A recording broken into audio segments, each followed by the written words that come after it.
Au nom de nos deux associations, je voulais juste et très brièvement souhaiter la bienvenue à chacune et chacun de vous, remercier vivement François Henrot d'avoir accepté notre invitation, et je laisse sans plus attendre la parole à Michel Horps, qui est président d'honneur de l'Acadie, qui a lancé notre invitation et va présenter notre invité et son sujet de ce soir. Rachid, qui anime le club Mines pour Télécom Finance, conclura nos débats avant de nous retrouver autour d'un verre tous ensemble, si vous voulez bien. Michel, tu as la parole. Merci.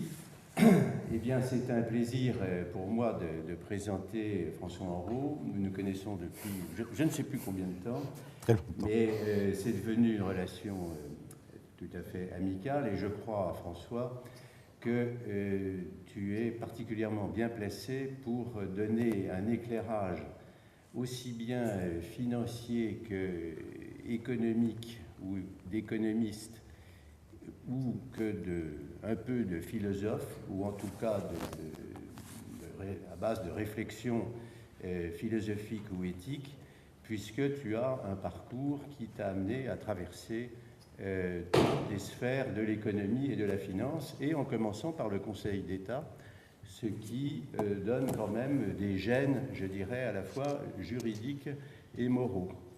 Après le Conseil d'État, nous étions rencontrés à cette occasion dans l'administration. Tu as été pendant près de 5 ans ou 6 ans au ministère des Télécommunications, en charge du programme du Minitel. Et donc, je crois que tu peux être considéré comme le père du Minitel et indirectement du développement de l'envie dans la population française de manipuler les touches et l'informatique. Ensuite, tu es entré à la compagnie bancaire, où tu as fait attiré et appelé par André Lévy-Lang, où tu as monté tous les échelons pour terminer comme président du directoire. Ensuite, Paribas, également le directoire de Paribas, et maintenant, depuis un certain nombre d'années... 15 ans. Chez Rothschild. 15 ans comme associé de David de Rothschild. 15 ans comme associé de David de Rothschild, ce qui fait beaucoup, et certainement énormément d'opérations et des contacts au plus haut niveau avec les dirigeants d'entreprise, les dirigeants financiers. Et je crois que tu as aussi fait partie de la cellule de crise qui s'était réunie à l'automne 2008 face à la crise de liquidité qui menaçait notre système financier. Donc voilà, est-ce qu'il y a eu une insuffisance ou des lacunes de régulation nationale? Est-ce que la mondialisation a créé des trous gigantesques? Est-ce que ce sont des insuffisances d'éthique chez les responsables financiers? Voilà pour ce qui est des causes, et voilà aussi pour savoir ce qui va nous arriver dans le prochain avenir. Où en sommes-nous après ces 18 mois? C'est à toi de répondre à ces questions. Merci Michel. Effectivement, j'ai commencé ma vie, j'allais dire, avec comme patron un grand ingénieur. J'ai continué au télécom généraliste au milieu des ingénieurs. J'ai été attiré dans la banque par André Lévy-Lang parce que c'était une banque d'ingénieurs. Donc vous voyez là une sorte de retour du refoulé. Je rappelais à Jean-Jacques que quand j'ai été reçu à l'école d'administration, j'étais très content parce que c'était le premier concours et j'avais beaucoup de points d'avance sur les suivants. Et mon père m'a simplement accueilli en me disant « Évidemment, c'est pas l'X, mais ça a l'air de te faire plaisir. » Donc, vous voyez, j'ai un refoulé qui fait que ce soir, je suis vraiment très heureux et très intimidé de parler devant une assemblée, un collège d'ingénieurs. Le but et l'origine de cette conférence, je crois, était de revenir sur un petit livre que j'ai fait avec un de mes amis de jeunesse qui est philosophe, qui s'appelle Roger-Paul Droit. Vous avez peut-être noté son nom en lisant Le Monde toutes les semaines pendant des années, parce que c'est lui qui tenait la rubrique de philosophie du journal Le Monde, tous les jeudis. Dans Le Monde des livres, le jeudi, il y avait très souvent un article. Et il a écrit toute une série de livres, dont beaucoup sont des livres de vulgarisation philosophique, destinés pas seulement aux étudiants, aussi aux adultes. et dont l'un, celui qui a eu le plus grand succès, il a été traduit en 30 langues et il en a vendu, je crois, tiré près de 250 000 exemplaires au total, s'appelle « 101 expériences de philosophie quotidienne » et consiste à essayer d'appliquer la pensée philosophique aux actes de la vie de tous les jours. Qu'est-ce qu'on peut donner comme sens philosophique au fait de se brosser les dents, de prendre le métro, voilà. Et cet ami philosophe, j'ai entretenu et gardé avec lui, comme avec Michel, un dialogue régulier qui a traversé à la fois les décennies et nos vies très différentes. Et au printemps 2009, il m'a dit, écoute, je trouve que nos dialogues sur la crise mériteraient peut-être d'être enregistrés. Il a posé un magnétophone, et au bout de quelques week-ends, ça a fait 600 pages dactylographiées, dont l'éditeur Plomb nous a demandé ensuite de faire un livre. C'est pas très facile d'ailleurs de transformer 600 pages de dialogue improvisé en 200 pages écrites, mais on s'y est risqué pour produire ce petit ouvrage qui s'appelle « Le banquier et le philosophe », dont j'ai amené ici quelques exemplaires pour ceux à qui la conférence donnerait envie de le lire. Et le point de départ était d'essayer, non pas de rajouter un livre sur la crise aux dizaines de livres sur la crise financière qui ont été écrits. Là, franchement, ça ne mérite pas les arbres abattus pour consommer le papier. Le but était d'essayer, en croisant le regard d'un philosophe que notre temps et notre monde intéressent, et le regard d'un professionnel de finance et de banque qui essaye, sans y arriver toujours, mais qui essaye de se distancier des préjugés et des solidarités obligées de son milieu professionnel, en croisant ces deux regards, d'essayer de mettre au jour les impensés, les socles d'hypothèses non formulées, et d'ailleurs très souvent même non pensées, qui organisaient, sans qu'ils le sachent même réellement, les pratiques professionnelles des financiers et des banquiers pendant les 10 dernières années. Car en effet, ce qui, moi, me semble tout à fait clair, en tout cas de là où je regarde les choses, c'est que les 10 années qui nous ont menés, en gros, de 1997 à 2007, c'est cette espèce de décennie qui a été pour les financiers une décennie incroyable, non seulement parce que leurs propres rémunérations ont explosé. Le prélèvement de la sphère financière sur l'économie nationale a doublé en pourcentage de 1997 à 2007. Mais aussi parce qu'ils ont eu le sentiment qu'ils avaient trouvé une espèce de pierre philosophale dans laquelle leur propre activité augmentait sans cesse, leur rémunération avec, dans laquelle l'économie connaissait une croissance sans précédent, sans quasiment d'inflation, avec une sorte de ce qui paraissait être de spirale vertueuse, où la prospérité de Wall Street nourrissait la prospérité des pays développés, laquelle entraînait le décollage des pays émergents, et tout était pour le mieux dans le meilleur des mondes. Et les financiers ont vraiment cru qu'ils avaient trouvé là une sorte de pierre philosophale. Or, si l'on essaye de regarder de façon analytique, avec la lucidité rétrospective, ce qui est toujours plus facile que de l'appliquer prospectivement, il apparaît que toutes nos pratiques et tout ce que nous avons fait pendant ces 10 années de prospérité reposait en réalité sur un certain nombre d'hypothèses implicites que nous n'examinions même plus, dont nous n'interrogions même plus ni la validité, ni les limites, ni surtout les limites. Et comme la vie quotidienne, la vie des marchés, validait en quelque sorte par le succès, par la prospérité, ce jeu d'hypothèses, pratiquement aucun d'entre nous, et même pas d'ailleurs nos régulateurs et nos banques centrales, peut-être même d'ailleurs surtout pas nos régulateurs et nos banques centrales, n'ont, en questionnant ces hypothèses, perçu la fragilité des constructions sur lesquelles se fondait cette formidable prospérité collective.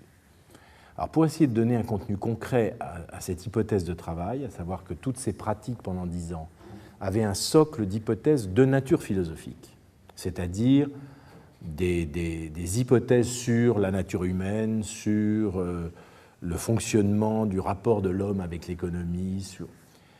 Pour essayer de donner un sens concret à cette hypothèse de travail, Roger-Paul Droit m'a demandé de dérouler la séquence qui, en essayant d'être non pas descriptif mais analytique, la séquence qui, à partir de la fameuse crise des subprimes américains, c'est-à-dire des crédits immobiliers de mauvaise qualité, avait de proche en proche, par une sorte d'incendie de savane, mis le feu à l'ensemble des actifs financiers, amené au bord du gouffre, ou carrément dans le gouffre, les plus grandes institutions bancaires et financières de l'ensemble du monde développé, et provoqué in fine une crise économique et sociale probablement la plus dure que vous et moi l'ayons expérimentée dans les 50 dernières années.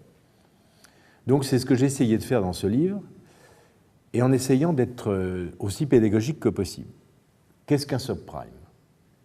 Si on le regarde froidement, et à vrai dire, si tous ceux qui ont manipulé ces produits les avaient regardés froidement, un subprime, c'est tout simplement une très ancienne escroquerie au crédit, aussi vieille que le crédit lui-même, qui consiste à construire un crédit dont les échéances augmentent rapidement au fil du temps, et de vendre à un emprunteur financièrement illettré un crédit sur les premières échéances, en omettant de lui expliquer les mécanismes qui construisent l'escalier et qui font que s'il peut tout juste faire face aux premières marches, il n'a aucune chance de pouvoir faire face aux suivantes, et il sera obligé de liquider la maison, sauf s'il gagne à la loterie nationale, il sera obligé de liquider la maison ainsi financée à crédit. C'est une très très vieille escroquerie. Je crois on l'apprend ou on devrait l'apprendre dans les écoles de banque en première année.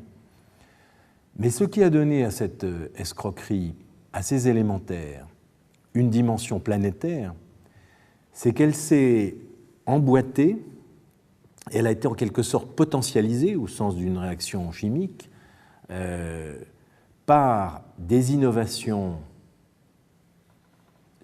financières extraordinairement sophistiquées et qui, elles, mobilisaient des statistiques, des modèles mathématiques très développés et qui ont été en quelque sorte légitimés par le gratin du gratin de la finance mondiale, ces banques d'affaires de Wall Street, qui ont pris ces crédits immobiliers vendus à des pauvres, parce que quand on allait regarder ce que c'était qu'un subprime dans la réalité humaine, tangible, concrète, matérielle, c'était un crédit immobilier vendu à une serveuse de McDo de la banlieue mexicaine de la banlieue d'Atlanta pour acheter une maison en carton-pâte dans un lotissement construit à la hâte dans la banlieue d'Atlanta, maison dont la valeur intrinsèque en tant qu'actif immobilier était à l'évidence fictive, et dont la capacité de l'emprunteur à y faire face était tout aussi fictive. Ils ont pris cette matière première et ils l'ont structurée, organisée, découpée par tranches de risque.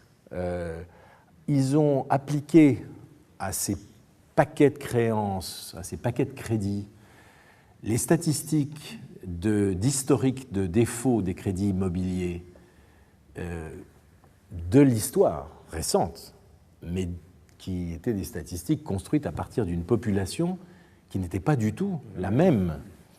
Donc ils ont pris les statistiques qui avaient été de défaillance, qui avaient été issues, disons, de la classe moyenne, des prêts faits à la classe moyenne américaine disposant d'un job régulier, salarié solide, et ils ont appliqué ces mêmes statistiques à un pool de créances vendu à des clients qui n'avaient pas du tout le même profil de risque.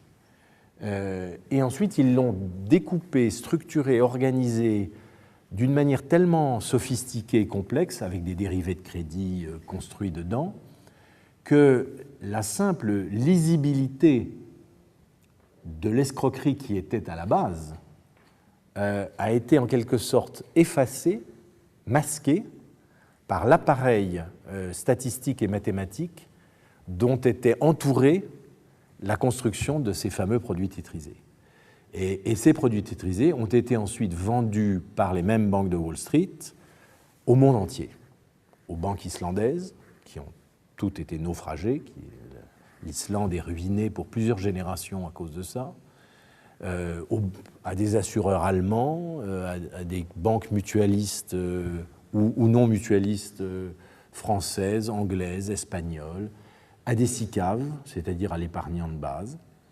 Et donc, ce qui s'est passé, c'est un formidable mécanisme de transformation par lequel ces crédits pourris étaient réorganisés, réarrangés, restructurés, assortis de toute une série de technicités dont la complexité décourageait la lecture, sauf de quelqu'un qui était vraiment professionnellement très compétent, sur lequel les fameuses agences de rating, les agences de notation, sans hésiter, mettaient des estampilles de très belle qualité, 2A, 3A, et allez, roulez jeunesse, ces produits étaient vendus au monde entier.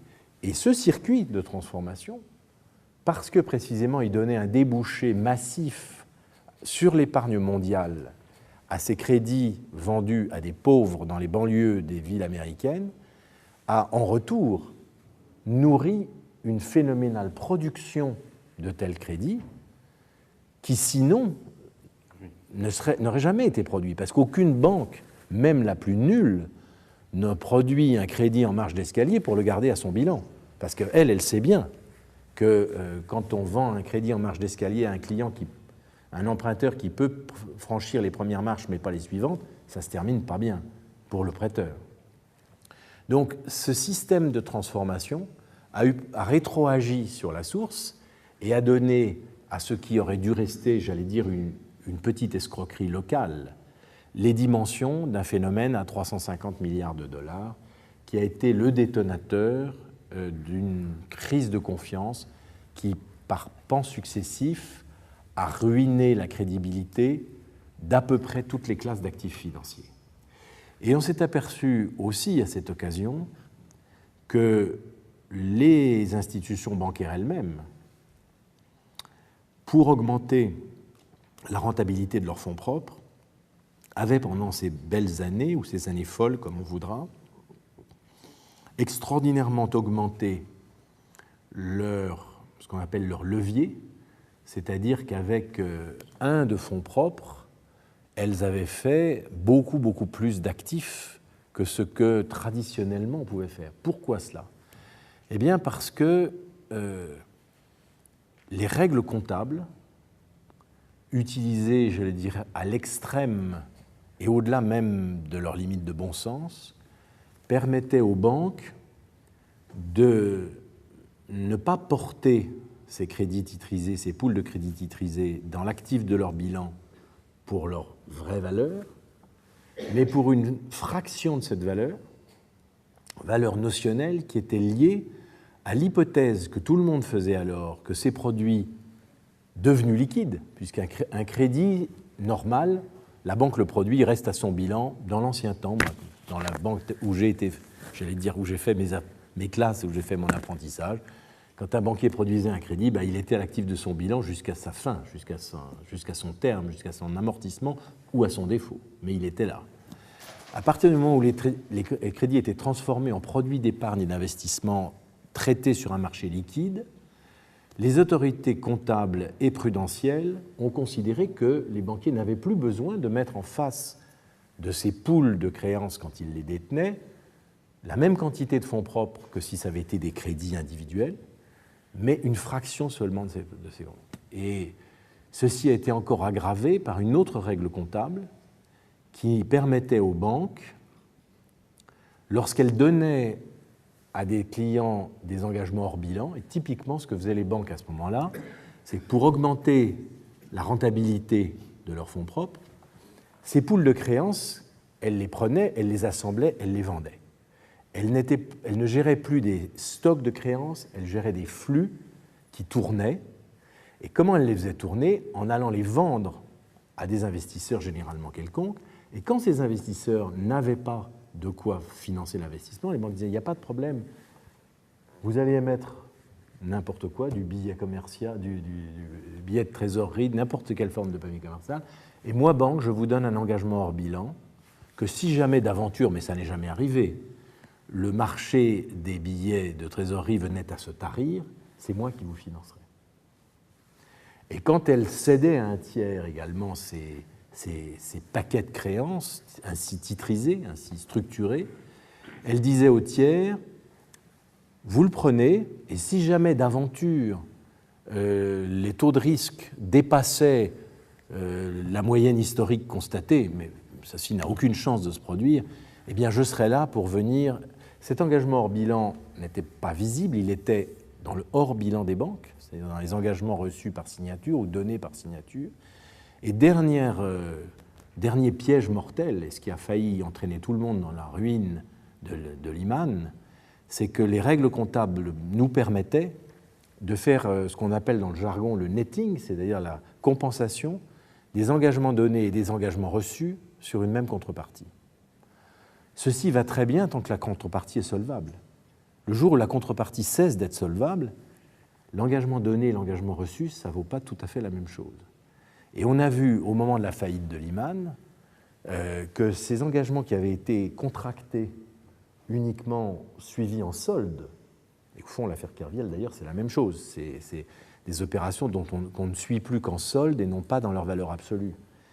Eh bien, tout va bien quand tout va bien, et le jour où ça va mal, soit parce qu'il y a une crise de liquidité qui à ce moment-là conduit à appeler les engagements donnés par signature, soit parce que la contrepartie à qui on a donné un engagement fait défaut, auquel cas l'engagement qu'on a reçu d'elle ne veut absolument plus rien, alors le système se débobine et se débobine avec une brutalité extraordinaire. C'est comme ça, si vous voulez, que par ce jeu de dominos, qu'on est passé finalement de quelques mois, d'une façon tellement brutale que le grand public n'y a rien compris, et on peut comprendre que le public n'y a rien compris, on est passé d'une situation d'extraordinaire prospérité. Dans les premiers mois de 2007, le monde financier vivait sur un nuage, littéralement, à une situation en quelques mois de crise extrême où les plus grandes institutions bancaires de la planète ont été amenées au bord du gouffre. Et à l'automne 2008, rétrospectivement, on est passé à côté très très très près d'une catastrophe systémique dont on a même peine à imaginer les conséquences. Mais c'était un moment, moi je l'ai vécu, tu faisais allusion à l'automne 2008, où j'ai essayé d'aider un petit peu le gouvernement et le Trésor à faire face à cette situation, où en une journée, une rumeur sur le risque de perte ou d'insolvabilité partielle d'une grande banque européenne envoyait au tapis des institutions qui paraissaient inébranlables. On a vu en une journée, je ne l'oublierai jamais, un vendredi, on a été appelé par le gouvernement hollandais, ING, l'immense ING, une banque assurance qui pesait à l'époque en bourse, à la belle époque, je ne sais pas, 80 milliards d'euros de capitalisation boursière, a été l'objet de rumeurs qui, en une journée, lui avaient fait des retraits de liquidités d'une douzaine de milliards qui suffisaient à la précipiter en crise de liquidité, c'est-à-dire en faillite. Et il a fallu, dans le week-end, organiser une sorte de nationalisation ponctuelle, en urgence, d'ING. Il a fallu faire la même chose en Angleterre sur un certain nombre, sur RBS, sur Lloyds, sur un certain nombre de grandes institutions. Et là, vraiment, on est passé très près du gouffre.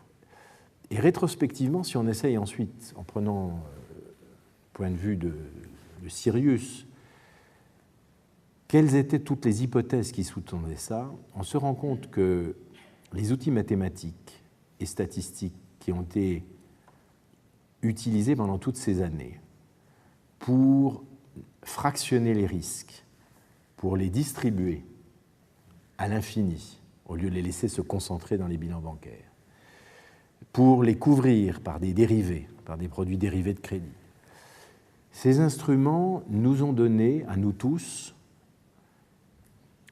une sécurité illusoire, et parce que ces instruments étaient formellement très éprouvés, très, très solides, que les techniques mathématiques et statistiques qu'ils mobilisaient étaient très bonnes, on a oublié leurs limites et on a perdu le contact avec le réel. Et c'est cela, c'est en expliquant ça à Roger-Paul Droit qu'il a élaboré un développement de type philosophique qui s'appelle, dans le livre, qui est son premier aparté, qui s'appelle « La démesure de la raison ».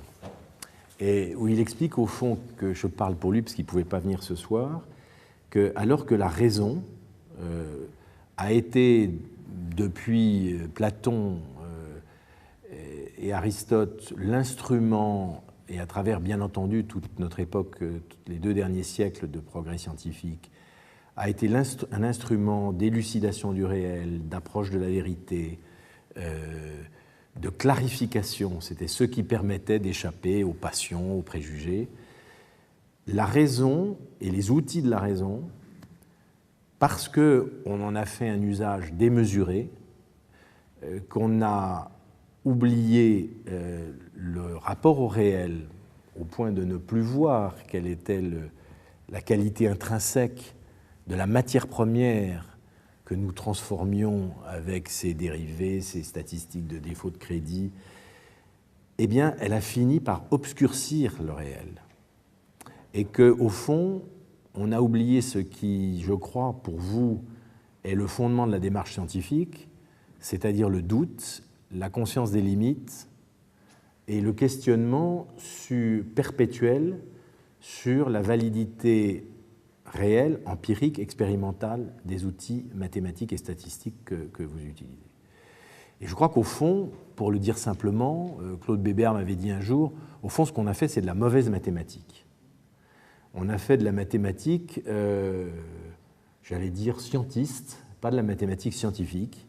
On a par exemple, dans les modélisations, vous savez que quand on construit des modèles probabilistes, on part des distributions de probabilité classiques, gaussiennes, mais comme on ne peut pas ensuite modéliser dans les arbres où on enchaîne successivement les différentes probabilités, comme on ne peut pas mobiliser toutes les situations, on a pris l'habitude pour construire nos modèles probabilistes, ce sur quoi sont construits tous les dérivés de crédit, d'action, de taux, de change, de couper les 2 extrémités de la courbe de Gauss, en disant là, on est dans des probabilités tellement faibles qu'en réalité, on peut le négliger. Évidemment, ce qu'on ne voit pas, c'est qu'à ces probabilités très faibles sont aussi associées des conséquences extrêmement graves. Que l'espérance mathématique aux 2 extrémités de la courbe de Gauss, elle fait très très mal. Et donc, mais ça, on l'a oublié. Et on a fini par considérer que les outils mathématiques et statistiques qu'on utilisait tous les jours avaient un caractère absolu. On a perdu conscience, on n'a même jamais vraiment pris conscience de leurs limites. Et de ce fait, si j'ose dire, on est rentré dans la crise en chantant, avec un aveuglement un aveuglement collectif, rétrospectivement inexplicable. Et comme il est inexplicable, l'opinion publique et les prophètes autoproclamés ont dit évidemment c'est la cupidité, tous bandits, tous voleurs, vous êtes des gangsters, des escrocs internationaux, cosmopolites et internationaux.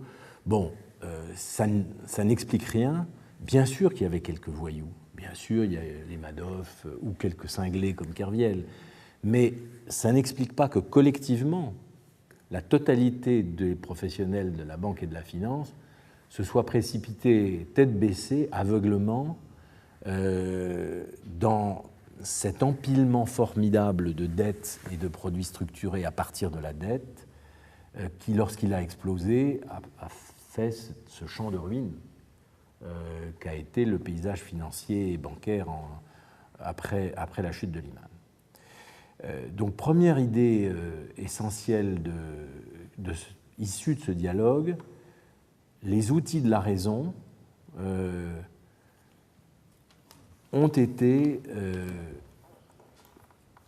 utilisés avec démesure, sans conscience de leurs limites, et en perdant au fond ce sens très ancien qu'avaient les Grecs, qui était à la base de la philosophie grecque, qui était de ramener à l'homme, à la mesure de l'homme, de ramener toute chose, et c'est la célèbre phrase des philosophes grecs, l'homme est la mesure de toute chose.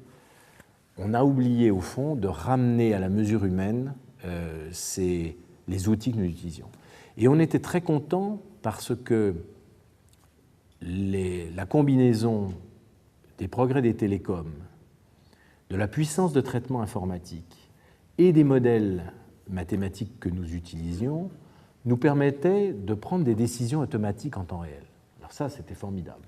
Il n'y avait plus d'intervention humaine, on ne réfléchissait plus, on avait des systèmes de programmation des décisions d'achat et de vente qui étaient commandés entièrement par des logiciels préprogrammés. Ça allait tellement vite, c'était tellement complexe que ça échappait complètement à l'intelligence, sauf de ceux qui les avaient construits, et encore. Je me souviens qu'un patron de banque pour lequel je garde une très grande estime, respect et amitié, bien qu'il ait été cloué au pilori, qui s'appelle Daniel Bouton, m'a dit dans ses débuts d'année 2009 que chaque arrêté comptable, il voyait sortir de son bilan, comme des fleurs vénéneuses, des produits, des pertes sur des produits. Et quand il les regardait, il se disait « Mais comment a-t-on pu faire des choses pareilles ?» Et je me souviens que la vieille leçon que m'avait donnée mon maître à la compagnie bancaire, celui qui l'avait fondé, Jacques de Fouchier, qui disait « François, ne faites jamais, jamais quelque chose que vous ne comprenez pas. » Eh bien, cette toute simple règle de bon sens, qui est qu'un patron de banque ne doit pas faire une opération ou laisser faire à sa banque une opération qu'il ne comprend pas, cette règle de bon sens était devenue impossible, parce qu'aucun patron de banque, aussi technique, aussi intelligent, aussi formé soit-il, ne pouvait comprendre dans leur réalité, dans leur complexité, les opérations que faisait sa maison. Et donc, les banques étaient devenues des espèces de camions conduits à toute vitesse par des conducteurs qui ne comprenaient plus ce qui se passait et ce qu'on faisait dans leur banque. Et ça, je crois que cette espèce d'aveuglement collectif, il a une série de sources quasi philosophiques dans la pensée occidentale qui méritaient d'être mis à jour et que j'espère notre dialogue a commencé à mettre à jour. Ensuite, après cette tournée vers l'explication du passé, on a essayé de réfléchir sur l'avenir. Et là, je dois dire que nous nous sommes assez nettement séparés.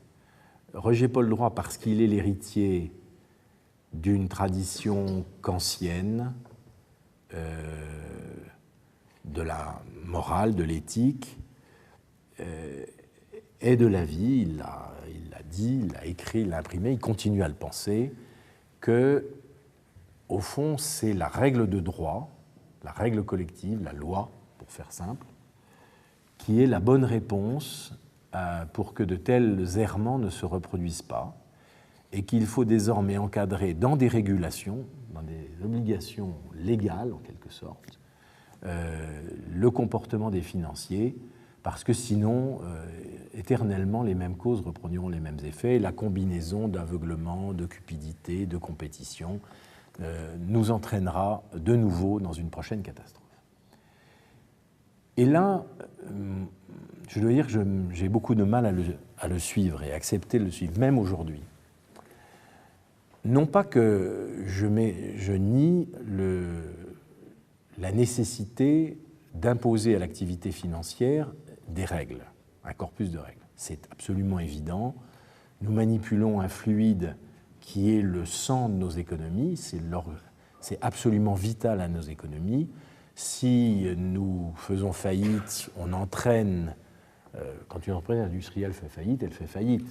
Quand une grande banque fait faillite, elle entraîne derrière elle l'ensemble de l'économie. Donc, qu'on nous impose des règles est tout à fait évidemment nécessaire. Mais j'ai beaucoup de mal à avoir une confiance aveugle dans la capacité des régulateurs à produire un corpus de règles qui nous prémunissent contre la répétition ou contre l'arrivée d'une prochaine crise, de prochains dérèglements, de prochains excès. Pourquoi est-ce que je n'arrive pas à y croire? J'aimerais pouvoir y croire. J'aimerais pouvoir croire que nous avons un régulateur omniscient et sage qui nous prémunisse contre nos propres excès. Malheureusement, la raison pour laquelle je n'y crois pas, elle est fondée sur des observations empiriques. La première, c'est qu'on ne peut plus aujourd'hui, en particulier dans le domaine financier, édicter de règles pour un seul pays, ni même pour un seul continent. Par construction, notre activité, alors vraiment par construction, notre activité, elle est globale. Pas toutes nos activités. Un certain nombre de nos activités restent locales et doivent rester régies, et peuvent rester régies par des règles locales. Mais dans la plupart de nos activités, nous opérons sur un marché qui est aujourd'hui extrêmement globalisé.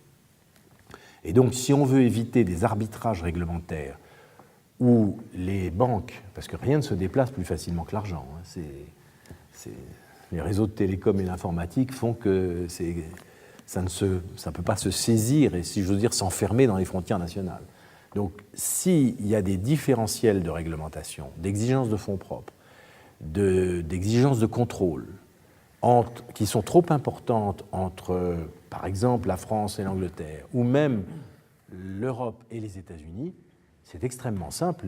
On déplacera nos activités, on ira les booker, comme on dit dans notre jargon, on ira les booker là où elles sont le moins réglementées, où la réglementation est la plus légère. C'est très très facile.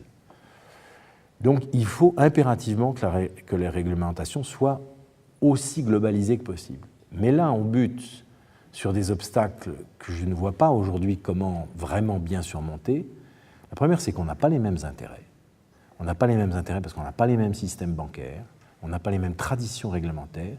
Et on voit bien, par exemple, que là où les Américains entendent apporter la solution dans la tradition de ce qui est chez eux le Glass-Steagall Act, c'est-à-dire la séparation, en gros, pour faire simple, des banques d'affaires et des banques commerciales, nous qui avons une tradition de banque universelle, on ne voit pas du tout la solution dans cette séparation. On voit la solution dans l'exigence de fonds propres et de liquidités appliquées catégorie de risque par catégorie de risque à différents grands blocs de risques analysés séparément.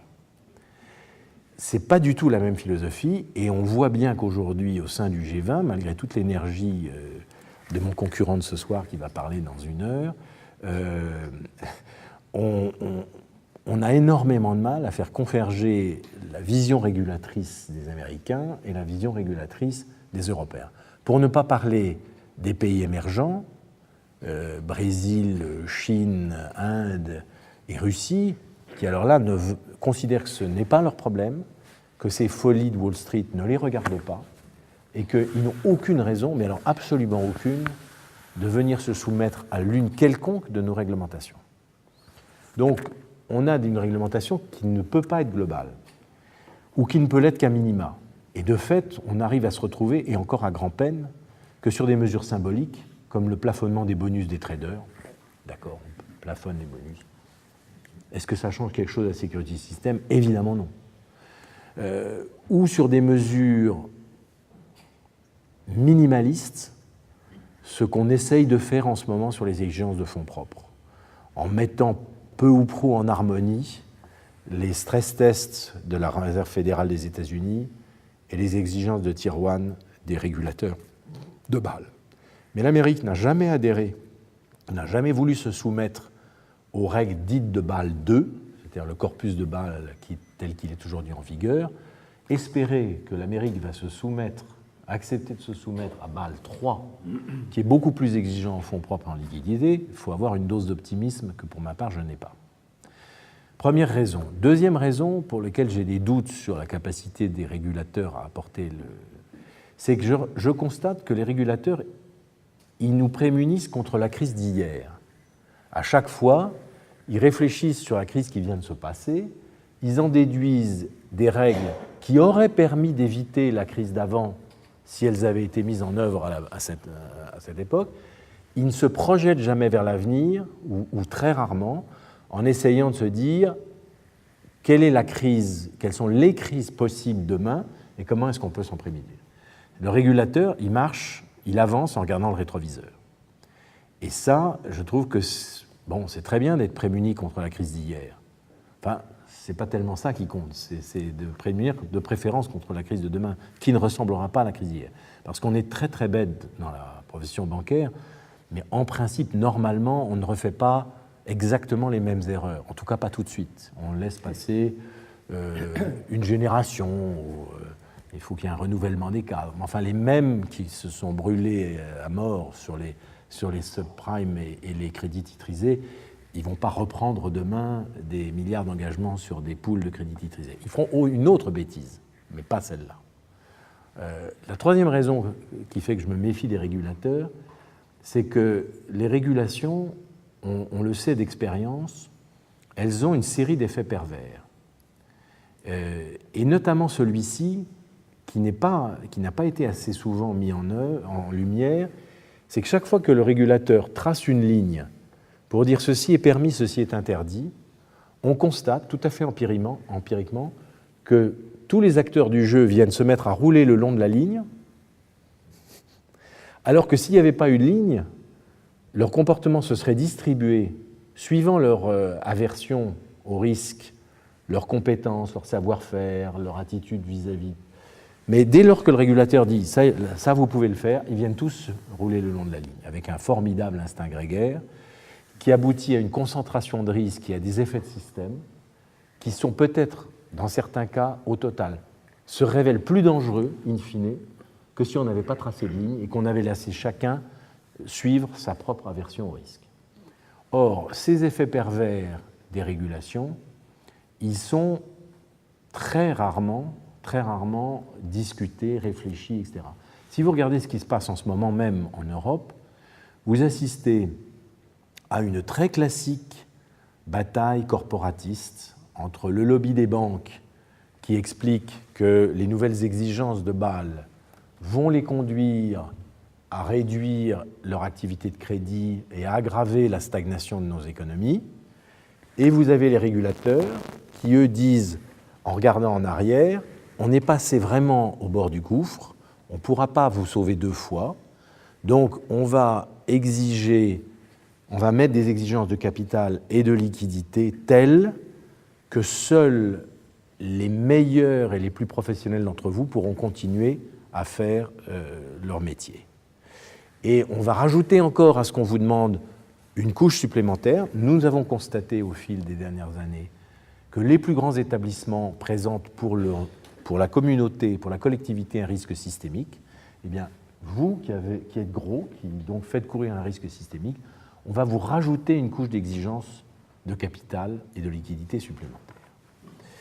Et vous avez un bon vieux débat corporatiste comme on les aime en Europe, mais de vrais débats sur quels sont les effets pervers de, par exemple, cette règle qu'ils veulent introduire sur la limitation du risque de liquidité. Bien sûr que les régulateurs ont raison de s'intéresser enfin à la liquidité bancaire. C'est la clé, la liquidité.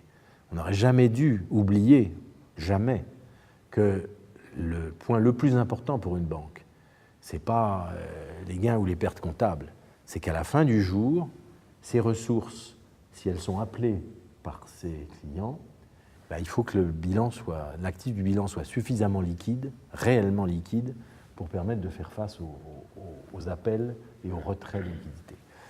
Donc ce souci de la liquidité, il est extraordinairement bienvenu. Il est tardif, il aurait mieux valu y penser avant, mais il est extrêmement bienvenu. Mais si on va trop loin dans l'exigence de liquidité, on tarit ce qui est la raison même d'une banque, qui est de faire de la transformation, qui est de transformer des dépôts à vue liquides en engagement long.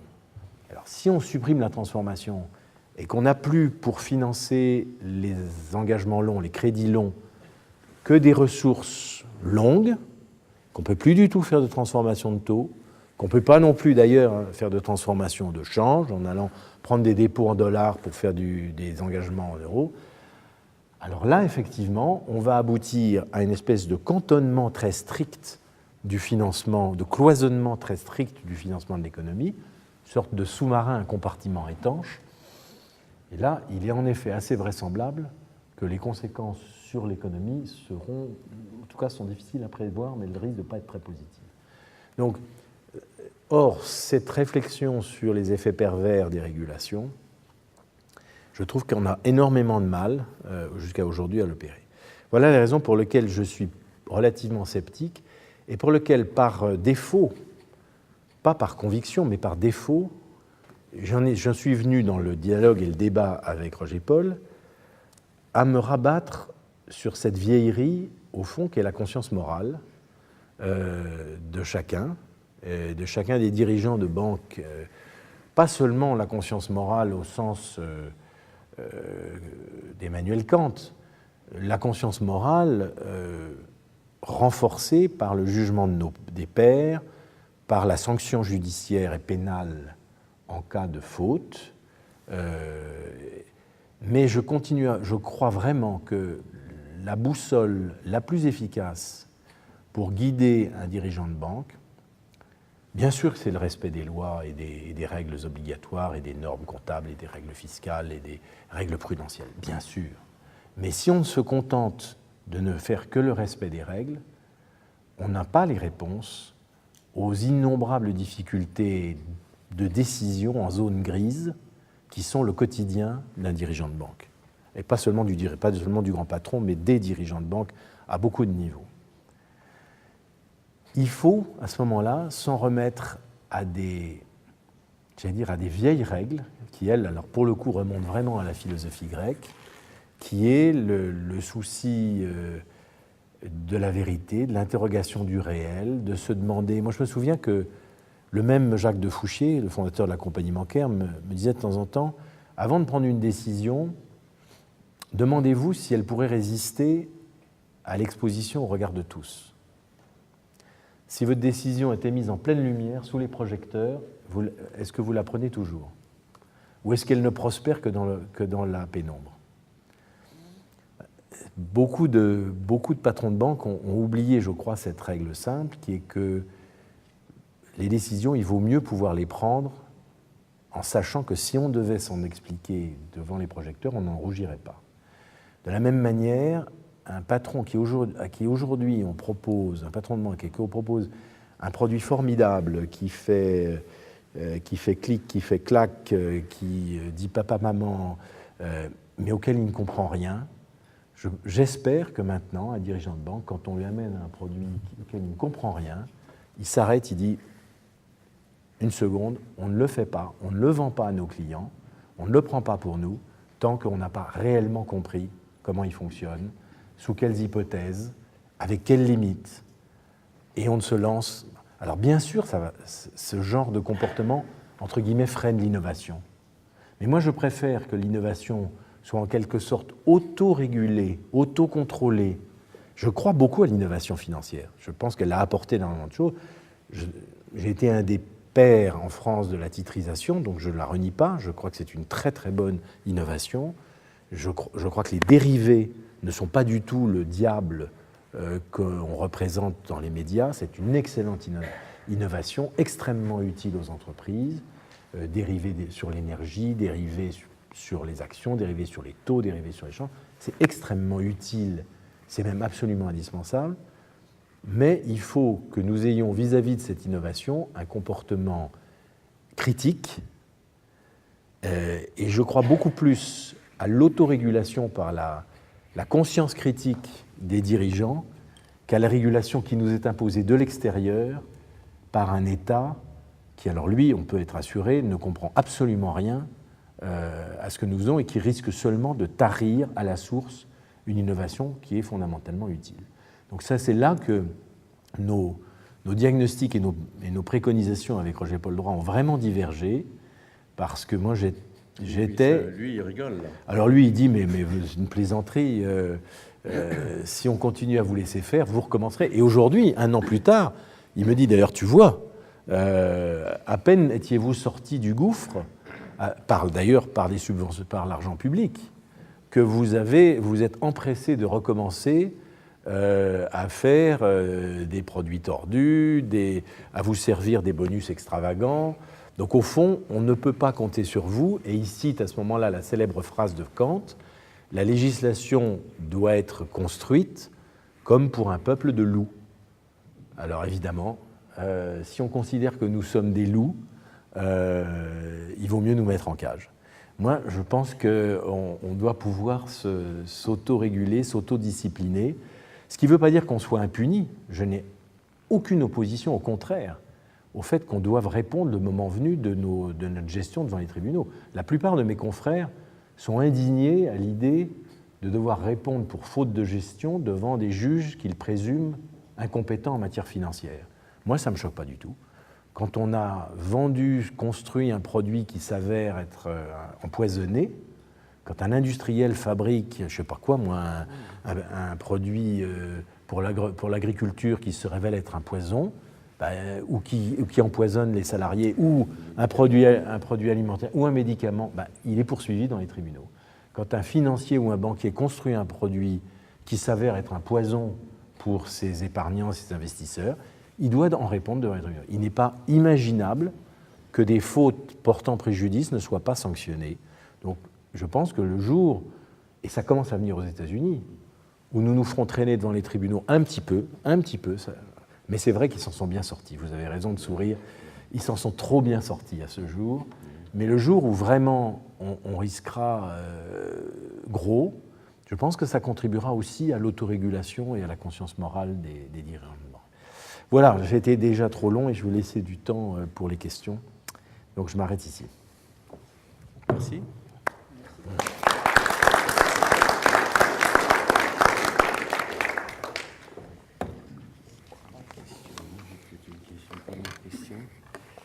Oui, pour lancer le débat ou pour une première question, je trouve que la solution proposée qui consiste à essayer de se reposer sur la conscience morale des dirigeants et des acteurs du monde financier est à la fois très belle et en même temps demande un peu un mode d'emploi, n'est-ce pas? Parce que est-ce que cette conscience morale a supposé donc qu'elle ne s'appuie pas sur les lois ou la réglementation? C'est bien ça ton hypothèse.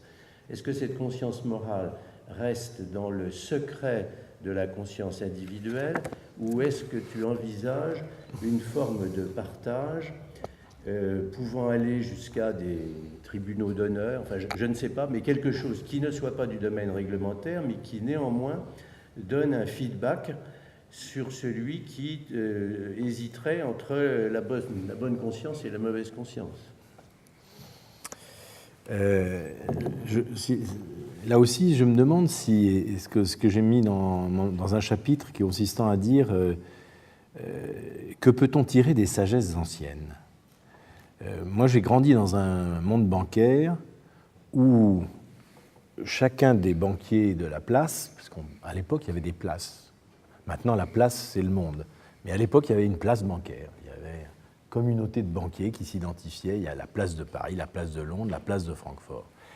Et quand on était banquier, quelque part, on était placé sous le regard de ses pairs sur la longue durée.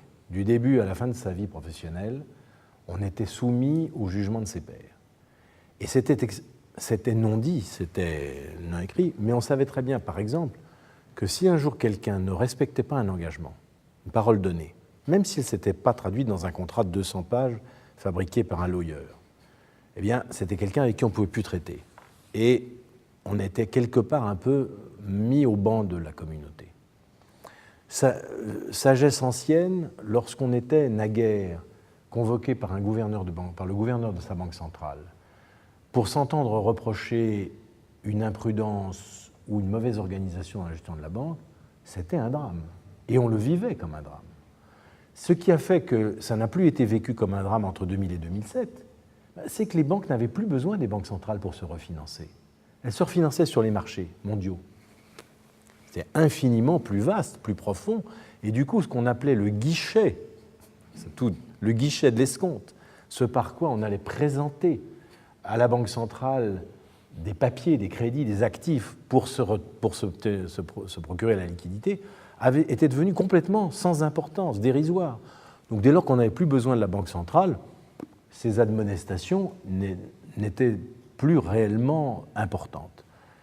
Heureusement, ces dérives, je crois, ont connu un temps d'arrêt.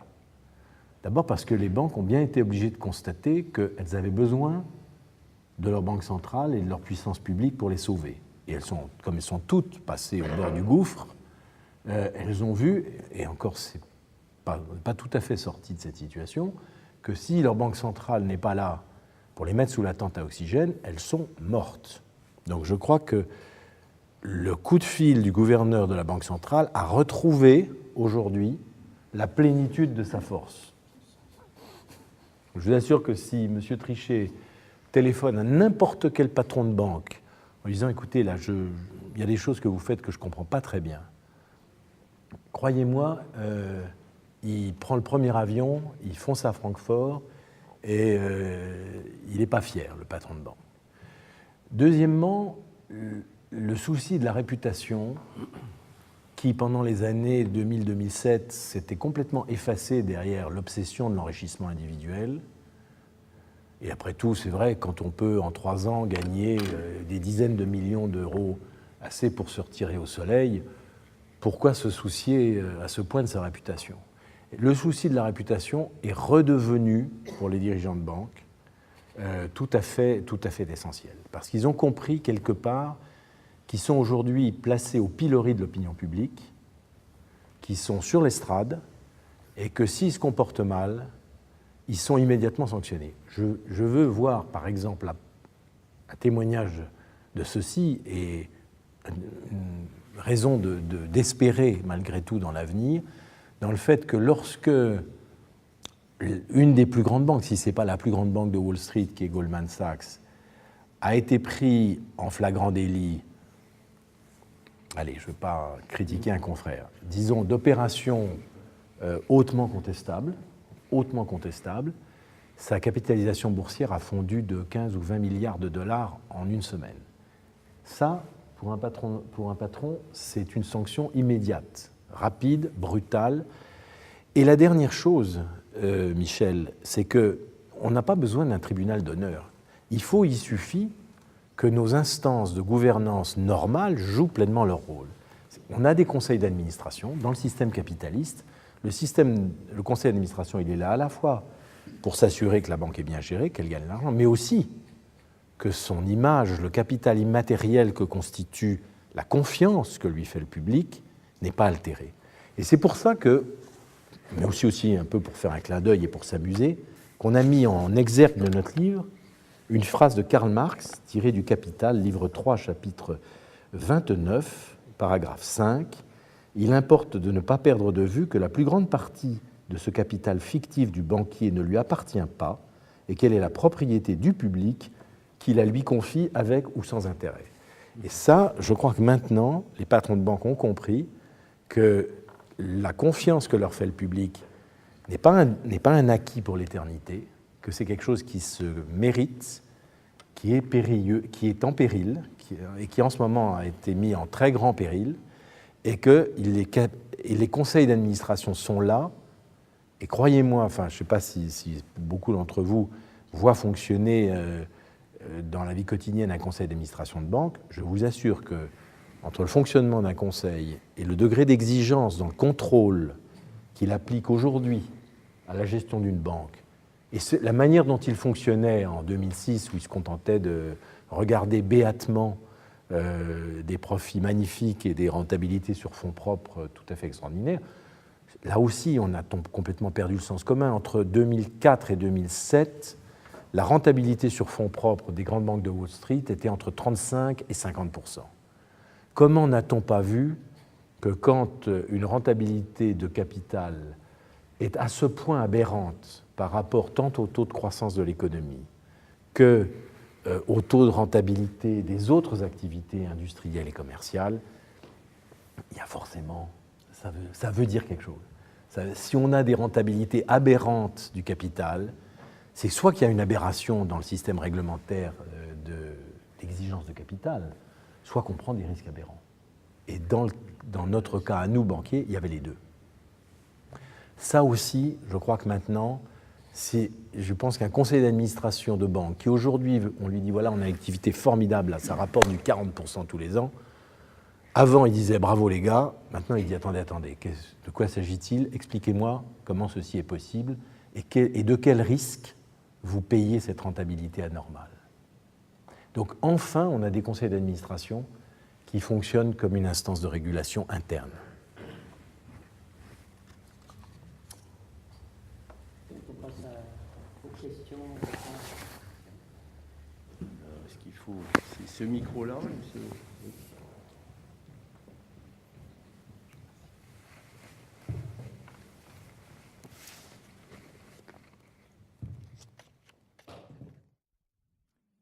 Merci pour votre présentation très claire. Une question, si les banques ont développé les subprimes, ont commencé à développer les subprimes il y a une dizaine d'années, est-ce que ce n'est pas aussi parce qu'il y avait une liquidité surabondante, notamment aux États-Unis, et donc, quelque part, à cause de la Fed qui avait des taux très bas, et est-ce que, parce que finalement, s'il y avait eu moins de liquidité, elles n'auraient pas eu besoin d'inventer des nouveaux produits. Et est-ce que ce qu'on voit aujourd'hui, depuis quelques mois aux États-Unis, à savoir la Fed qui, de nouveau, met une surliquidité sur les marchés, ne risque pas de provoquer les mêmes conséquences? C'est une très très très bonne question. En effet, si on essaie de comprendre pourquoi les investisseurs, d'abord aux États-Unis puis dans le monde entier, ont acheté les yeux fermés les produits de titrisation des subprimes et des crédits automobiles et de plein d'autres choses. En effet, c'est que la liquidité et la politique de taux bas de M. Greenspan, si elle avait, avec une efficacité indéniable, créé, entretenu, maintenu la croissance de l'économie américaine, avait aussi, en effondrant le rendement des actifs sans risque, donné un appétit extraordinaire aux investisseurs pour tout ce qui affichait un rendement élevé, un rendement à taux fixe élevé, dont ces produits de titrisation. Parce que ces produits étaient évidemment, entre guillemets, en apparence très rentables. Mais ça, si vous voulez, dans toute époque, à l'écart près, on aurait eu des taux d'intérêt à 4%, eh bien les taux des hypothèques, enfin des mortgages, au lieu d'être à 6, ils auraient été à 10, et le différentiel aurait été toujours aussi alléchant pour les investisseurs. Donc je ne pense pas que ça... J'ai souvent entendu l'argument dans la bouche des banquiers de dire au fond que c'était la faute du régulateur s'ils avaient fait des folies. Je crois que les régulateurs ont commis un certain nombre d'erreurs, mais il ne faut quand même pas renverser les rôles. Ce n'est pas les régulateurs qui ont fabriqué ces produits, ce n'est pas eux qui ont assemblé ces créances, ce n'est pas eux qui ont produit des crédits pourris, ce n'est pas eux qui les ont vendus aux investisseurs. C'est vrai qu'un environnement de taux bas et de liquidité abondante a créé les conditions de température et de pression pour que les champignons vénéneux de la titrisation croissent très rapidement. Mais ce n'est pas eux qui les ont fabriqués quand même. A contrario, moi, il y a un cas qui m'a beaucoup intéressé quand j'ai écrit ce livre, c'est celui du Canada. Parce que c'est une économie et un système bancaire, à ma connaissance, un des seuls au monde développé, qui n'a pas eu besoin d'un centime de dollar d'aide publique et de subvention pour sauver ses banques. Il n'y a pas une banque canadienne qui a été entraînée dans la déroute de Wall Street. Et ça m'a intrigué, et donc j'ai été au Canada, j'ai été rencontrer le régulateur canadien, c'est de comprendre, au fond, pourquoi est-ce que vous, Canadiens, avez été plus sages que tous les autres. Et pourtant, le Canada est, comme chacun sait, tout près des États-Unis. Trop loin de Dieu et trop près des États-Unis. Et le régulateur a répondu, vous savez, on n'est pas assez intelligent pour suivre les trucs que font les gens à Wall Street, nos amis de Wall Street. Nous, on a une idée toute simple, c'est que pour pouvoir prêter à quelqu'un pour qu'il achète sa maison, il faut qu'il amène un apport personnel. Et puis, il peut pas faire... Tout le monde n'est pas destiné à être propriétaire de sa maison. Ceux qui peuvent le faire le font, mais les autres, ils sont locataires. Et donc, avec des idées extrêmement simples, de gros bon sens paysan, ils ont, au fond, tracé une barrière réglementaire interdisant aux banques américaines, par exemple, de faire des crédits en marge d'escalier. Au Canada, interdisant aux banques canadiennes de faire des crédits en marge d'escalier, interdisant aux banques canadiennes de mettre dans leurs actifs de leur bilan les mortgage-backed securities fabriqués à Wall Street. Donc il y a eu un régulateur qui, avec un gros bon sens de paysan québécois, a eu l'intelligence de refuser, et ils m'ont dit, mais si vous saviez comme on s'est fait engueuler par le FMI, la Banque mondiale, le FMI, qui nous disait, mais vous évidemment, instrumentalisé par le lobby des banques de Wall Street, vous bridez votre économie, vous freinez l'innovation, vous empêchez l'innovation financière de se développer au Canada. Ce qui montre que parfois, le régulateur, il faut qu'il essaye de s'accrocher à quelques règles de gros bon sens, et ça me ramène à... Parfois, le meilleur antidote contre l'excès des financiers, c'est quelques règles de bon sens, et on ne cherche pas à être trop intelligent. Parce qu'à ce moment-là, si on est trop malin, on finit par se laisser entraîner dans la spirale, on danse le tango avec les sorciers. Donc je crois que, oui, les régulateurs ont eu une part de responsabilité, à preuve, à contrario, le Canada, mais non, ce n'est quand même pas la politique quantitative, l'easy-going quantitative de M. Greenspan qui a fabriqué la crise. Que par contre, maintenant, le quantitative easing de son successeur soit en train de fabriquer une nouvelle bombe à retardement, alors cette fois pas à l'échelle microéconomique des banques, mais à l'échelle macro-financière de la planète, alors ça, je le crains tout à fait. Ça, je pense que c'est une... Mais Bernanke est un homme qui est obsédé par l'analyse rétrospective de la crise de 1930.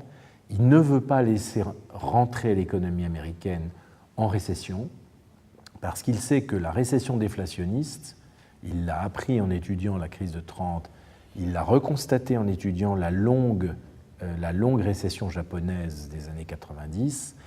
Il sait que quand on rentre dans une récession déflationniste, on enclenche toute une série d'anticipations dont il est prodigieusement difficile de sortir. Parce qu'à ce moment-là, si les gens anticipent une baisse des prix, ils freinent leurs achats. Comme ils freinent leurs achats, les industriels freinent leurs investissements. Et casser la spirale déflationniste, c'est extraordinairement difficile. Et le Japon a démontré qu'à ce moment-là, vous pouvez mettre les taux d'intérêt à zéro. Vous pourriez même mettre des taux d'intérêt négatifs. On n'arrive pas à casser. Donc il est obsédé par cette idée qu'on ne doit pas laisser s'enclencher la spirale déflationniste. Et il préfère à tout prendre, comme il le dit, larguer des sacs de billets de banque depuis un hélicoptère. Et ce qu'il est en train de faire en ce moment, c'est exactement ça. Il est en train de larguer les sacs de billets de banque sur l'économie américaine depuis son hélicoptère.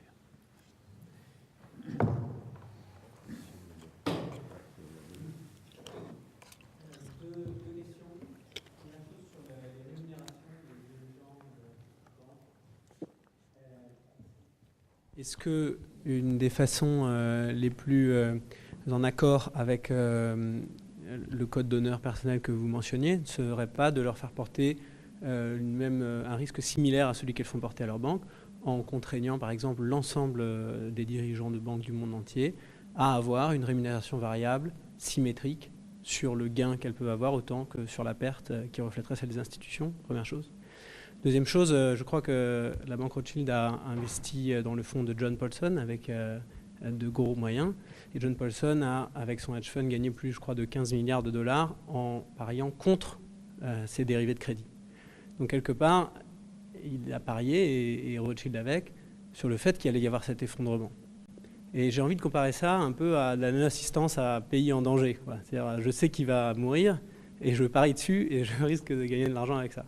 Est-ce qu'on peut parler de cette responsabilité-là également, et comment faire porter également cette responsabilité-là aux dirigeants de banque? Alors, juste un mot rapide sur la responsabilité de la banque Rothschild.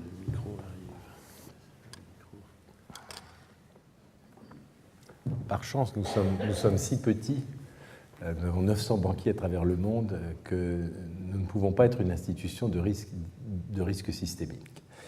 Deuxièmement, nous n'avons pas parié sur le fonds Banque Paulson, on a constitué et proposé à nos clients un fonds de hedge fund en sélectionnant un certain nombre de gestionnaires de hedge fund, parmi lesquels, en effet, on avait sélectionné Paulson comme un des très bons gestionnaires de hedge fund. Et ce produit-là, on l'a proposé à nos clients et on n'en rougit pas parce que ce produit, en tant que produit d'épargne, ce fonds de hedge fund, a bien traversé la crise et nos clients n'ont pas été ruinés parce que la sélection, on n'avait pas mis Madoff, on n'avait pas mis un certain nombre de gens qui sont avérés des voyous. On a eu de la chance, mais on aurait pu aussi se faire prendre par Madoff. Sur la rémunération des patrons de banque, vous avez raison de dire qu'elle a été pendant ces années-là déraisonnable. Elle a été déraisonnable en montant. Entre 2000 et 2006, les patrons de banque, des banques qui marchaient, ils gagnaient, je ne sais pas, 600 fois ou 700 fois le salaire de base de l'employé de la même banque. Bon, c'est à l'évidence complètement déraisonnable. Ils gagnaient... 10 fois, si ce n'est pas 15 fois, ce que gagnaient les patrons d'industrie au même moment, pour des entreprises de taille similaire. Ça n'avait aucune justification. C'était, à l'évidence, grossièrement excessif. Et bien sûr, c'était la contrepartie de rentabilité de capital également extravagante. Mais là, les conseils d'administration n'ont pas fait leur boulot.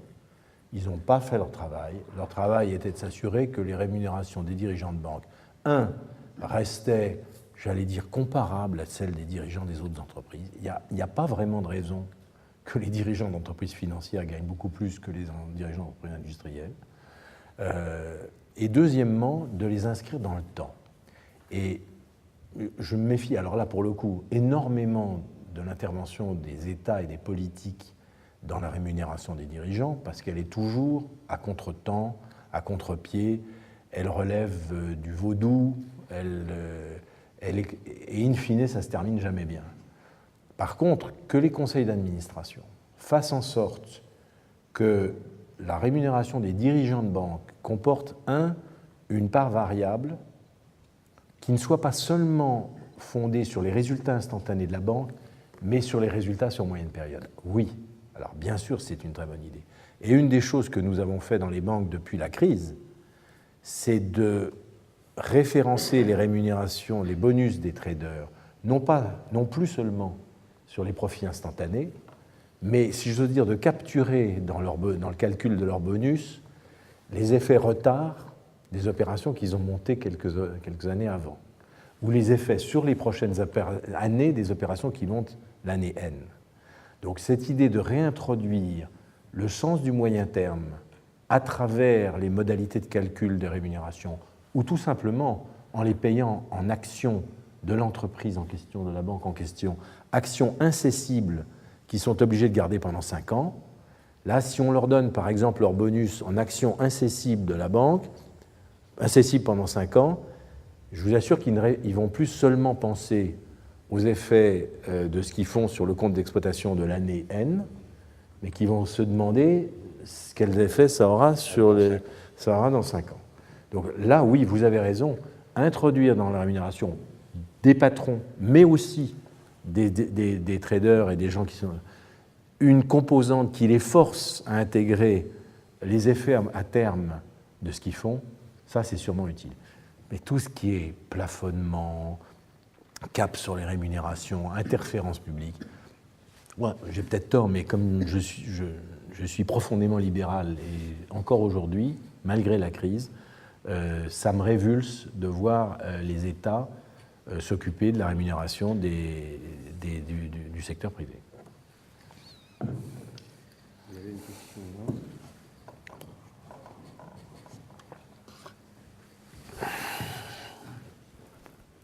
Si vous permettez, en fait, j'ai deux questions, une financière et une philosophique. Sur la question financière, est-ce qu'une des pistes, ça ne serait pas quand même, sinon d'interdire, au moins de limiter très fortement les CDS? Je crois que vous avez lancé une piste intéressante qui est de sanctionner les gens qui font des produits toxiques, comme des médicaments toxiques, etc. Est-ce qu'il ne faut pas déjà faire la chasse aux produits toxiques? Parce qu'après, de toute façon, quand tout le monde en a, on ne peut pas non plus mettre tout le monde en prison, mais déjà vraiment essayer d'avoir des espèces d'équivalent de la FDA pour la finance, effectivement, je crois que c'est un peu ce que vous avez dit, et qui vraiment piste les produits qui, comme les CDS. Alors là, c'est ma question, est-ce que le CDS, c'est pas cette poudre de perlimpinpin, cette cocaïne qui fait que le banquier, finalement, il n'a plus besoin de faire son métier, parce que de toute façon, il y a cette espèce d'assurance factice qui fait qu'il n'a plus besoin vraiment d'évaluer si la personne à qui prête de l'argent le mérite vraiment, entre guillemets. Donc ça, c'était la question financière. Et sur la question philosophique, effectivement, sur la démesure de la raison, est-ce que vous avez pu... donc vous avez dit que vous aviez des différences avec Roger Paul Droit, mais est-ce que vous n'avez pas pu dégager peut-être des pistes autour de la gestion, justement, de cette démesure de la raison ou de l'hubris, comme disaient les Grecs, qui fait qu'à un moment donné, effectivement, les gens perdent... je dirais, les gens se laissent emporter, hein, ce sentiment, l'homme, finalement... se laisse emporter par un progrès technologique, il se croit légal, voire au-dessus des dieux. Et est-ce que c'est pas ça, un petit peu, la clé, finalement, de ce qu'il faudrait faire au niveau mondial, hein, de réfléchir un peu où on va, mais finalement, est-ce que vous en avez parlé, mais est-ce que c'est possible, parce que est-ce que cette hubris, vous avez parlé des Asiatiques, etc., qui ne comprennent pas du tout, est-ce que cet hubris, il n'est pas consubstantiel, je dirais, à la civilisation occidentale, au capitalisme? Est-ce que c'est pas normal qu'il y ait des crises, quoi? Voilà. Alors, sur le premier sujet, qui est l'idée d'une, en quelque sorte, d'une homologation des produits financiers, comme il y a, on homologue, la FDA aux États-Unis homologue les produits alimentaires, ou les médicaments, est-ce qu'on devrait homologuer les produits financiers? Réponse, ça se fait. En France, vous ne pouvez pas commercialiser dans le grand public un produit d'investissement sans avoir reçu le label de l'AMF. Là où le système est plus difficile à gérer, c'est quand les destinataires sont des, entre guillemets, investisseurs avertis ou des professionnels. Et jusqu'à maintenant, les régulateurs se sont estimés en droit et en devoir de protéger le grand public, mais pas les assureurs, les investisseurs professionnels, les institutionnels, si vous voulez. Et c'est vrai que,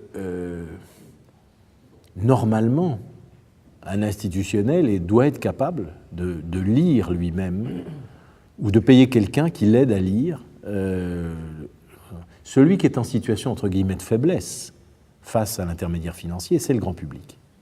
C'est pas le professionnel, c'est pas l'investisseur avisé. Et ça a été, y avoir un rating, ça a été la ligne de défense constante de Goldman Sachs sur les produits en question, qui était de dire, mais on vendait ça à des investisseurs tout à fait avisés. Alors évidemment, c'était une banque mutualiste coopérative dans le fin fond de la campagne allemande, qui était tout sauf avisés, mais c'était pas le grand public.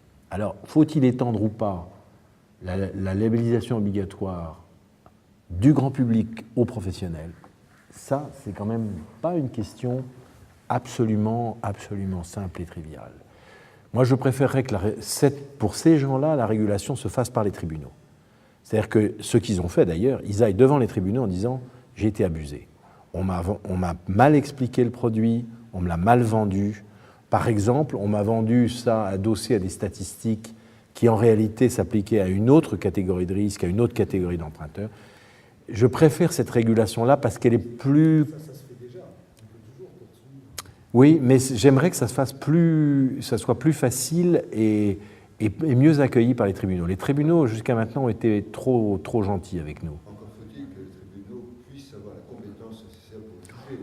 Même sur une affaire aussi apparemment simple que l'affaire Kerviel, on a bien vu que la Cour avait beaucoup de mal à comprendre l'ensemble du système. Oui. Pourtant, c'était une institution prestigieuse. C'est vrai, mais les tribunaux sont amenés à juger de matières techniquement très complexes.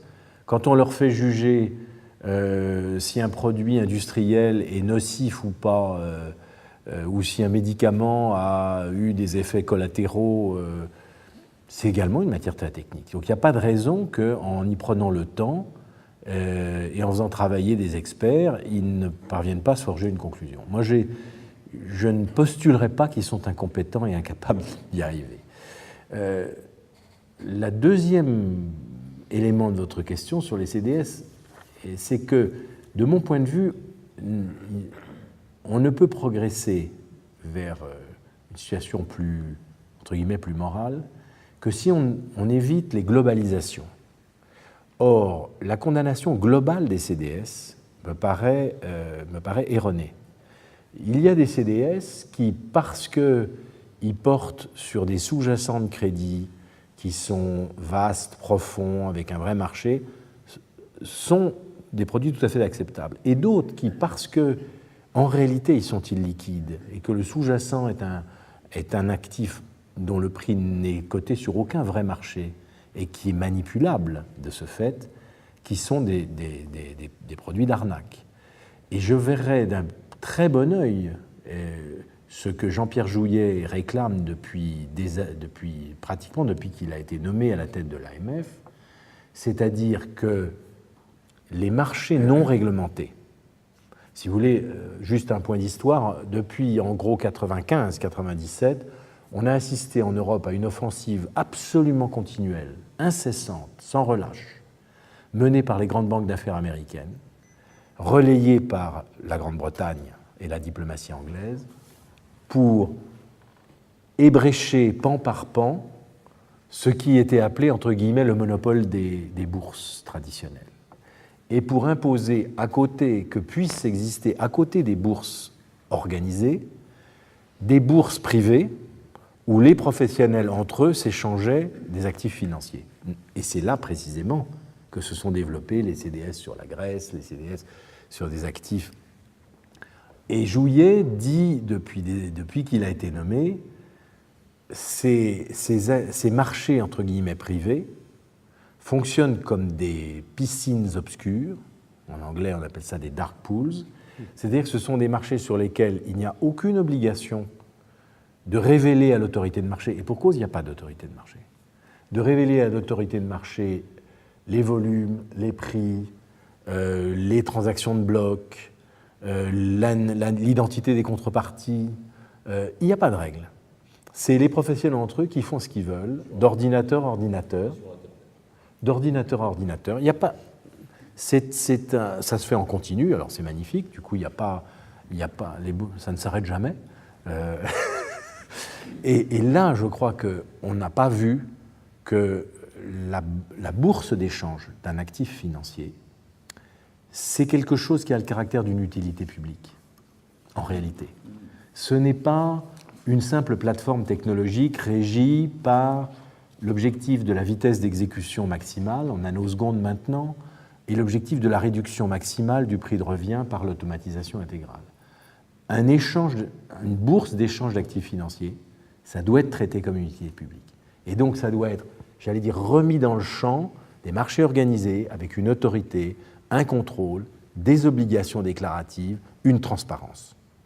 Et là, vous verrez qu'à ce moment-là, le problème des CDS se résoudra, entre guillemets, de lui-même et qu'on n'aura pas besoin de les interdire. Parce que c'est quand même un outil dont il faut savoir. Donc, si j'ose dire, il faut trouver les moyens de garder les produits de l'innovation financière parce qu'ils sont utiles, mais de les sortir de l'obscurité. Sur l'hubris. Sur l'hubris et la philosophie, alors là, j'aimerais vraiment que Roger Paul soit là. Il est indéniable, si vous voulez, que la crise et l'excès est littéralement coexistentiel au capitalisme. Le capitalisme a grandi, est né, s'est développé à travers une succession de crises. Et il est normal et naturel que les acteurs de ce jeu aillent tester les limites du système dans tous les domaines, que parfois les testants, ils les dépassent, que si suffisamment d'entre eux se coagulent à un moment donné dans le dépassement des limites, ça provoque une crise. Le capitalisme a vécu de ça. Il y a eu les grandes crises de surproduction analysées par Marx, puis on a eu des crises d'inflation, de bulles spéculatives, par exemple sur l'Internet et les télécoms, jusqu'à ce qu'elle éclate en 2002, puis sur l'immobilier. D'ailleurs, sur l'immobilier, elles sont récurrentes, les crises spéculatives. Mais sur l'énergie, exactement, sur l'énergie, on a eu une immense crise spéculative sur l'électricité au début du XXe siècle. Tout le monde l'a oublié. Le système capitaliste a démontré, depuis qu'il existe, sa capacité à inventer lui-même, à chaque type de crise, une réponse correctrice, plus ou moins douloureuse, qui prend plus ou moins de temps, qui casse pas mal de vaisselle au passage, mais qui corrige les excès. Et vous avez vu, en effet, les excès de l'époque Internet corrigés, et aujourd'hui, on a une entreprise Internet tout à fait saine, qui existe, qui grandit, qui se développe. Le système fabrique, j'allais dire, son autorégulation par correction des prix aberrants, par correction des liquidités aberrantes. Donc, ce que je crois, c'est que le rôle des régulateurs, car ils en ont un, c'est précisément d'être attentifs aux emballements pour essayer de les arrêter avant qu'ils n'aient pris des dimensions qui mettent en péril l'ensemble du système. Et s'il doit y avoir demain une régulation, c'est essentiellement une tour de contrôle qui, parce que, et c'est là qu'on retrouve les dark pools et les bourses organisées, parce qu'on aura mis l'activité financière sous le projecteur, qu'on l'aura obligé à la transparence, qu'on aura créé des obligations déclaratives, permettra à ceux qui sont dans la tour de contrôle de repérer les anomalies évidentes et d'intervenir. Mais je crois, si vous voulez, plus à cette forme de contrôle permanent, de monitoring permanent des excès du système, mais le système, en effet, va continuer à fonctionner par excès.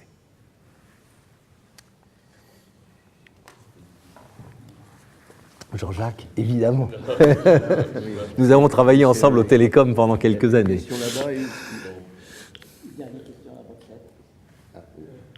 L'avant-dernière, parce que tu auras la tienne.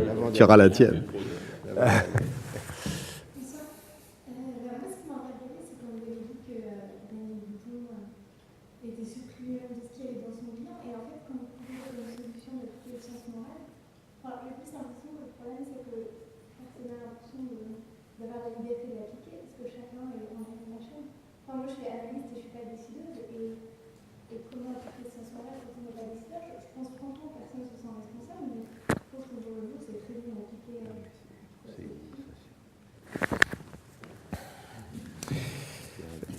Oui, je crois que j'ai répondu en vous disant que le sens moral, il s'applique pas seulement à la tête d'une banque. Alors je suis d'accord qu'effectivement l'analyste, il applique ses outils, on ne lui demande pas d'être moral ou immoral. Et il n'est pas en situation de pouvoir exercer forcément son jugement moral. Par contre, ça vient très très vite. Le trader, et je ne citerai là aucun cas précis, mais c'est celui que j'évoquais tout à l'heure implicitement, le trader qui voit un produit dont il sait qu'il est pourri et qui repère le gogo à qui il va pouvoir le vendre sous la forme d'une banque coopérative allemande et qui appelle ensuite M. Paulson en disant « tu vas me fabriquer un short sur ce produit et puis je vais vendre le sous-jacent au gogo et puis on va partager le gain sur le short », je pense que lui, il sait ce qu'il fait. Et le défaut de sa conscience morale et la faille de sa conscience morale, elle est tout à fait réelle. Alors ensuite, c'est l'ensemble de la hiérarchie qui cautionne ou ne cautionne pas selon les cas. Mais il est certain que là, la responsabilité fondamentale de la direction d'un établissement, c'est d'envoyer à travers sa gestion, ses systèmes de rémunération, les gens qu'elle promeut et ceux qu'elle sanctionne, d'envoyer les signaux qui en permanence entretiennent l'organisation dans, j'allais dire, les guidelines d'une bonne morale professionnelle. Alors, je me garderais bien d'être professeur de morale parce que d'expérience, pour avoir été banquier depuis un paquet de décennies, je sais qu'on est confronté à plein de questions compliquées, à plein de zones grises, et où on ne sait réellement qu'a posteriori quelle était la bonne décision. Mais je vous assure que dans beaucoup de cas, on ne sait pas toujours quelle est la bonne, mais la plupart des cas, on voit vraiment quelle est la mauvaise. Et on a conscience quand on fabrique un produit pourri. Enfin, moi, j'en ai jamais produit, j'en ai jamais vendu, et je suis bien heureux de ne pas l'avoir fait. Mais je vous garantis que si j'avais construit un produit à base de subprime, j'aurais su ce que je faisais.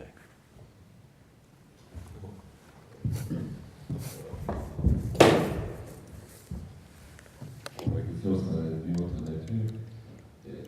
La période que vous avez analysée, c'est aussi la période du grand basculement vers la mondialisation, avec les supports, puis la cité des réseaux qui nous permettent, et puis avec la tombée et puis dans les années à venir, on va avoir la crise de l'énergie. Donc est-ce que ces mouvements-là ne vont pas créer de nouvelles formes de crise auxquelles il faudra s'adapter? Est-ce que vous avez essayé d'imaginer ces choses-là? Essayez d'imaginer la crise de demain. Voilà, c'est un peu ça. Ouais. Donc que la mondialisation est rendue à la fois possible et fait grandir immensément les dimensions du problème. Je crois l'avoir décrit tout à l'heure sur les subprimes. C'est vrai que si les subprimes si on était resté dans le monde d'hier, les subprimes seraient restés une petite arnaque locale d'une petite saving bank d'une région des États-Unis. Ce qui en a fait le détonateur d'une crise mondiale à 350 milliards, c'est précisément la mondialisation et la capacité d'aller packager ces subprimes fabriqués à Atlanta ou en Californie et de les fourguer à une banque islandaise ou à un assureur allemand. Ça, c'est absolument indéniable. Ce qui a fait aussi la crise de la mondialisation, c'est que psychologiquement, les patrons de banques et de finances ne se sentaient plus, j'allais dire, comptables et responsables devant les autorités de leur pays, devant l'opinion de leur pays, devant le gouverneur de la Banque centrale de leur pays. Ils étaient sur la place mondiale. Ils ne regardaient qu'une chose, c'est ce que faisait Goldman Sachs. Et de ce point de vue-là, la réintermédiation sous l'autorité publique qu'a imposé le sauvetage des institutions bancaires est venue, comme je disais, imposer un salutaire temps d'arrêt. Maintenant, ça va repartir. Maintenant, ça s'est transféré sur la dette publique. Alors, maintenant, quelle est la crise de demain ? Là, il est 8h15, je voudrais pas vous entraîner. Et puis quand même, je ne vais pas vous révéler un secret pareil pour le prix très modeste de l'adhésion à l'Acadie.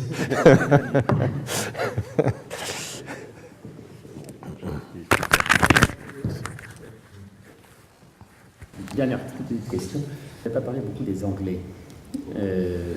Quid de cette dizaine de banques anglaises dont la rumeur dit qu'elles sont dans le coin et pensez-vous que leur conseil d'administration auto-régule leur situation?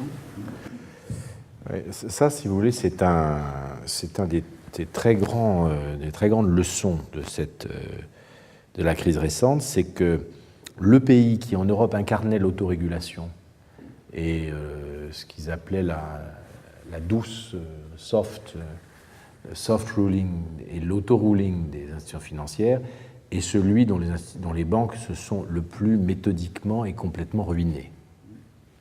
Et il doit quand même y avoir un certain lien de cause à effet. Donc, le cas anglais, qui est, je dirais, l'image inverse du cas canadien, que j'évoquais tout à l'heure, n'apporte pas du tout de l'eau à mon moulin de l'autorégulation. Mais je pense que ce qui a fait la faillite des banques anglaises, c'est une inconscience dans la gestion de leur liquidité que les règles applicables en France et en Allemagne auraient tout autant permis. Et au fond, c'est un problème de management, car le même régulateur canadien m'avait dit, vous savez, si on a fait moins de bêtises que les autres, et si on n'a pas eu besoin de faire le sauvetage de nos banques, c'est parce que le régulateur a pris 2-3 décisions simples et robustes, mais c'est aussi et surtout parce que les patrons de banques canadiennes, de culture, sont conservateurs, méfiants, font pas n'importe quoi, sont très très très prudents, alors que les patrons de banques anglaises dans les 7 dernières années ont fait en matière de gestion de la liquidité, mais vraiment n'importe quoi. Et donc je pense que les mêmes gestionnaires en France auraient pu le faire aussi. Alors heureusement, je crois que le régulateur français aurait vu ce que faisait RBS ou Lloyds. Le patron était immédiatement convoqué chez le gouverneur. On aurait dit, écoutez mon vieux, vous fumez la moquette, là, il y a quelque chose qui ne va pas bien. Donc je crois que le régulateur anglais n'a pas fait son travail, indiscutablement, et qu'ils ont failli vraiment foutre le feu à l'Europe entière. Maintenant, j'ai l'impression qu'ils sont rentrés dans le rang. Les règles applicables en Angleterre sont en train d'être tout à fait alignées sur les nôtres. Ils vont être soumis à Bâle III, comme nous, ni plus ni moins. Et les conseils d'administration des banques anglaises n'ont pas oublié que, si vous voulez, aujourd'hui, RBS est nationalisé, Lloyds est nationalisé, la seule qui s'en soit tirée, c'est Barclays. Toutes les autres sont passées sous la propriété publique. Donc ils n'ont plus aujourd'hui qu'une obsession, c'est d'en sortir de la propriété publique, de la propriété étatique. Et donc leur gestion est devenue au contraire une gestion hyper conservatrice, hyper prudente. Ils vendent tous les actifs qu'ils peuvent, ils réduisent leur bilan pour se sauver et échapper le plus vite possible aux griffes de la propriété étatique. Donc je pense que le problème, comme toujours, il ne faut pas réguler la crise d'hier. Je pense que ce contre quoi on devrait se prémunir, je viens à ta question, pour les années à venir, c'est peut-être plus du malthusianisme des banques et d'une gestion orientée vers la maximisation de leur liquidité, du rendement de leurs fonds propres, et donc une gestion en contraction, plus que de leurs imprudences en matière de crédit. Je crois qu'on ne va pas tarder à reprocher aux banques leur insuffisance de crédit et non plus leur excès de crédit. Je pense qu'on va conclure. On vient de voir, je dirais, une façon un peu plus philosophique, je dirais, comment on est parti, là je l'ai appris aujourd'hui, d'une escroquerie, je dirais, de crédit qui est le subprime, d'une façon, je dirais, bien habillée, d'une façon très très sophistiquée, et je dirais, par manque de conscience et par aveuglement, comment on est arrivé à une crise mondiale. Et la question se pose maintenant, justement, par un philosophe, c'est la loi, et par un banquier, l'autorégulation. Mais la question se pose encore, est-ce qu'on peut faire confiance encore à l'autorégulation?